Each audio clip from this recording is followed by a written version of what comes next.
আমাদের কুইজ পর্বে আপনাকে স্বাগতম। আপনি প্রস্তুত? ধন্যবাদ। হ্যাঁ, আমি প্রস্তুত। প্রথম প্রশ্ন, কোন সমাসে পরপদের অর্থ প্রধান থাকে? কর্মধারায় সমাসে পরপদের অর্থ প্রধান থাকে। যারা বাইরে থাট বজায় রেখে চলে, এর অর্থ প্রকাশক বাগধারা কোনটি? যারা বাইরে ঠাট বজায় রেখে চলে, এই অর্থটি প্রকাশ করে লেফাফা দূরস্থ বাগধারাটি। অপশনগুলোর মধ্যে যোগরূঢ় শব্দ কোনটি? প্রদত্ত অপশনগুলোর মধ্যে পঙ্কজ একটি যোগরূঢ় শব্দ, যা শুধু পদ্মফুল অর্থেই ব্যবহৃত হয়। কোনটি সমার্থক শব্দ নয়? ধরা যাক বাকিগুলো পানি সমার্থক শব্দ। প্রদত্ত অপশনগুলোর মধ্যে পবন সমার্থক শব্দ নয়, কারণ পবন অর্থ বাতাস। সম্বন্ধ পদে কোন বিভক্তি যুক্ত হয়? সম্বন্ধ পদে সাধারণত র বা এর বিভক্তি যুক্ত হয়। অপশনগুলোর মধ্যে কোনটি ব্যঞ্জন সন্ধির উদাহরণ? সংবাদ অর্থাৎ সমযুগবাদ ব্যঞ্জন সন্ধির একটি উদাহরণ। মার্কিন যুক্তরাষ্ট্রের প্রথম কৃষ্ণাঙ্গ নারী ভাইস প্রেসিডেন্ট কে?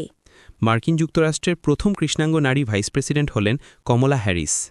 বৈশ্বিক সুধার নির্ধারণের নতুন মানদণ্ড SOFR আনুষ্ঠানিকভাবে 2023 সালের কত তারিখ থেকে চালু হয়? নতুন মানদণ্ড SOFR আনুষ্ঠানিকভাবে 2023 সালের 1 জুলাই থেকে চালু হয়। বাংলাদেশের সাংবিধানিক কত নং অনুচ্ছেদে পল্লী বিদ্যুতায়নের কথা বলা হয়েছে? বাংলাদেশের সংবিধানের 16 নং অনুচ্ছেদে অর্থাৎ কৃষক ও শ্রমিকের মুক্তি অনুচ্ছেদের অংশ হিসাবে পল্লী বিদ্যুতায়নের কথা বলা হয়েছে। ঢাকা গেট কে নির্মাণ করেন? ঢাকা গেট মীর জুমলা নির্মাণ করেন।